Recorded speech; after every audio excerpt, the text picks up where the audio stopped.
Wilayah Gunung Agung adalah wilayah yang terdiri dari 8 desa administrasi dan 4 desa hasil pemekaran wilayah.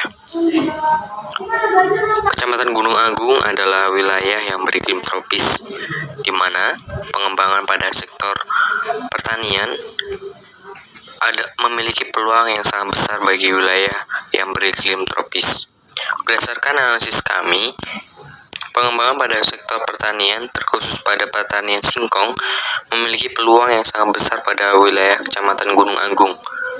Dengan mempertimbangkan luas wilayah dan serta kesuburan tanah dan cuaca, Kecamatan Gunung Agung memiliki peluang besar untuk mendapatkan keuntungan yang maksimal yang pada akhirnya akan meningkatkan ketahanan pangan pada masyarakat Kecamatan Gunung Agung. Berikut ini kami cantumkan bagaimana cara menanam singkong yang baik dan benar untuk mendapatkan hasil yang maksimal.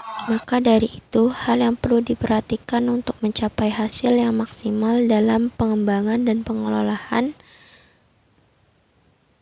adalah sebagai berikut. Yang pertama, persiapan lahan. Sangat penting untuk lahan yang dipilih itu subur agar menghasilkan singkong yang maksimal. Yang kedua, memilih bibit. Pastinya bibit singkong memiliki batang yang besar dan mata tunas yang rapat. Yang ketiga, penanaman bibit. Ditanam di lahan pertanian dengan jarak 60 cm dikali 80 cm agar bibit yang kita tanam itu tidak terlalu dekat dan menghasilkan buah yang sempurna. Yang keempat, perawatan tanaman singkong.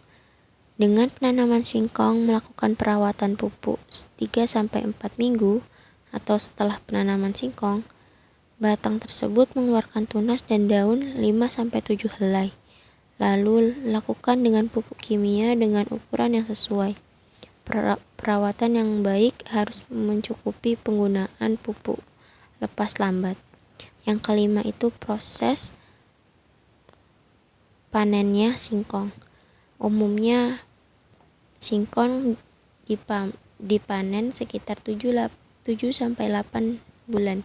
Ciri-cirinya itu jika daun mulai rontok, maka singkong dapat dipanen.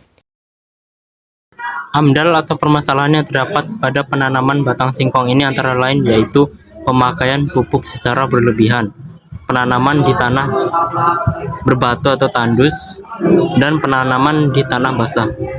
Pemakaian pupuk secara berlebihan ini dapat berbahaya bagi singkong karena bisa saja di pupuk tersebut terdapat bahan kimia yang dapat merusak bibit singkongnya.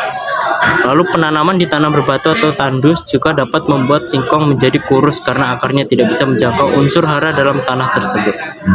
Lalu di tanah yang terlalu basah juga tidak baik karena akan membuat singkong cepat atau mudah untuk membusuk.